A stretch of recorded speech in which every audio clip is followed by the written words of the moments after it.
Welcome back to my channel. ಇವತ್ತಿನ ಪ್ರಶ್ನೆ, write a 4 properties of quantities which are invariant under Galilean transformation. ನೀವು ಗೆಲಿಲಿಯನ್ ಟ್ರಾನ್ಸ್ಫಾರ್ಮೇಷನ್ನ 5 marks ಮತ್ತು 10 marks ಕೇಳೋ ಚಾನ್ಸಸ್ ಇರೋದ್ರಿಂದ ಅದರ ಜೊತೆ ನೀವು ಈ ಒಂದು ವೇರಿಯೇಷನ್ ಯಾವುದ್ಯಾವು ಪ್ರಾಪರ್ಟೀಸಲ್ಲಿ ವೇರಿ ಆಗ್ತಾವೆ ಅನ್ನೋದನ್ನು ನೋಡಬೇಕು. ನೀವು ಇಲ್ಲಿ ನಾವು ಕೇವಲ 2 ಮಾರ್ಕ್ಸಿಗೆ ಕೇಳಿರೋದ್ರಿಂದ ನೀವು ಜಸ್ಟ್ ರೈಟ್ ಅಪ್ ಮಾತ್ರ ಮಾಡ್ತೀರಾ. ಎಕ್ಸಲರೇಷನ್, ಲೆಂತ್, ಟೈಮ್, ಫೋರ್ಸ್, ಹೌದಾ. ಇಲ್ಲಿ ವೆಲಾಸಿಟಿ ಈಸ್ ಇನ್ವೇರಿಯಂಟ್. ಈ ಪ್ರಶ್ನೆ ನಿಮಗೆ ಆಲ್ರೆಡಿ ಕೇಳಿರೋದ್ರಿಂದ ಯಾವ ಇನ್ವೇರಿಯಂಟ್, ಯಾವ ಕ್ವಾಂಟಿಟಿ ಇನ್ವೇರಿಯಂಟ್ ಇದೆ ಅಂತ ಕೇಳ್ತಿದ್ದಾರೆ.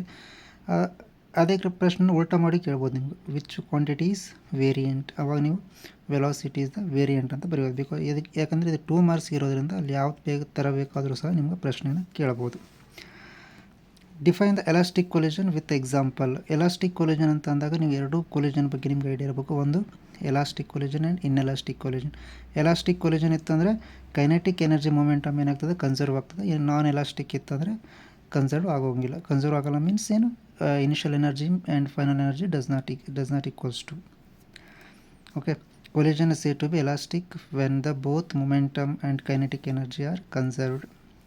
When you throw a ball on a ground, it bounces back to your hand. There is no net change in the kinetic energy. ಅಂದರೆ ಯಾವುದೇ ಒಂದು ಎನರ್ಜಿ ಚೇಂಜ್ ಆಗದೇ ಇರೋದಕ್ಕೆ ಅದಕ್ಕೆ ನಾವೇನಂತ ಕರಿತೀವಿ, ಎಲಾಸ್ಟಿಕ್ ಕೊಲಿಜನ್.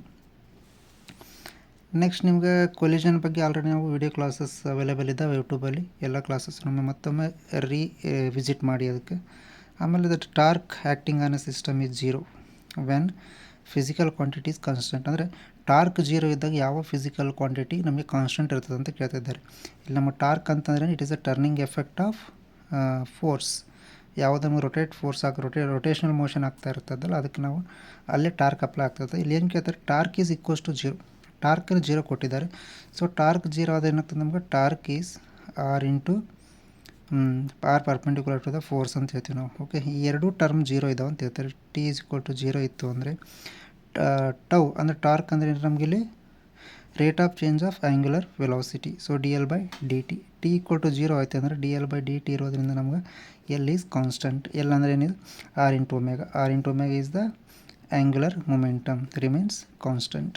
ಇದ್ರ ಮೇಲೆ ನಿಮಗೆ ಪ್ರಶ್ನೆಯನ್ನು ಪ್ರಾಬ್ಲಮೆಟಿಕ್ ಪ್ರಶ್ನೆಯನ್ನು ಕೇಳ್ಬೋದು, ಅಥವಾ ಈ ಥರ ನಮ್ಗೆ ಯಾವ ಟರ್ಮ್ ಕಾನ್ಸ್ಟೆಂಟ್ ಇರ್ತದೆ ಅಂತ ಕೇಳ್ಬೋದು. ಇದು ಕಾಂಪಿಟೇಟಿವ್ ಎಕ್ಸಾಮಲ್ಲೂ ಸಹ ನಿಮ್ಗೆ ರಿಪೀಟ್ ಆಗ್ಬೋದು, because torque is the frequently asking question.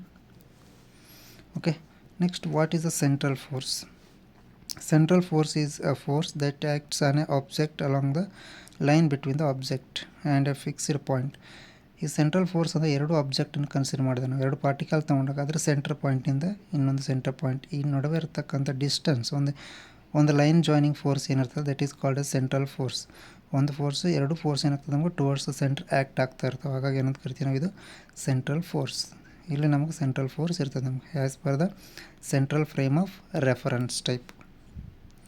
Okay, ಇದೇ ಥರ ನೀವೆಲ್ಲ ಪ್ರಶ್ನೆಗೂ ಕೇಳಿರುವಂಥ ಪ್ರಶ್ನೆಗೂ ಅಪೋಸಿಟಾಗಿ ಅಥವಾ ಏನು ಟ್ವಿಸ್ಟ್ ಮಾಡಿ ಕೇಳ್ಬೋದು ಅನ್ನೋದನ್ನ ಪ್ರಕಾರ ನೀವು ಪ್ರಿಪೇರ್ ಹಾಕೊಂತ ಹೋದ್ರೆ ನಿಮ್ಗೆ ಈಸಿ ಆಗ್ಬೋದು. ಯಾಕಂದರೆ 1 ವರ್ಷ ಕೇಳಿದ ಪ್ರಶ್ನೆಯನ್ನು ಟ್ವಿಸ್ಟ್ ಮಾಡಿ ಕೇಳ್ತಾರೆ ಹೊರತು ಡೈರೆಕ್ಟಾಗಿ ಕೇಳುವಂಥ ಚಾನ್ಸಸ್ ಕಡಿಮೆ ಇರ್ತದೆ.